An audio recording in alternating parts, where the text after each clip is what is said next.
Alright, here I'm going to show you how to more or less escape the map in RWBY Grimm Eclipse. It just came out on Steam a couple days ago, and bear in mind, this is still the very first iteration of it. It is in early access, so future patches may not work. This is just for documenting purposes. So, at the end of Emerald Forest 1, you come up to this little bridge, just past a relic point, or an artifact point, whatever you want to call it. Come down into the cave, disregard any dialogue, and go ahead and fall into this. You're going to also completely disregard the control center. We don't care about it right now.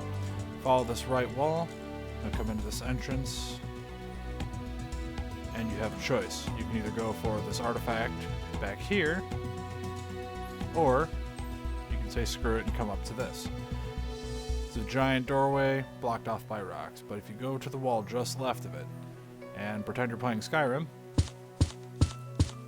up the wall you go. Continue doing this, you're going to find a little nook right here. You can see the giant arch. Fall into the nook, and you're in the room. From here, go to the edge of the room, come up to this end wall here, doesn't really matter where, and continue Skyriming. Up the wall you go.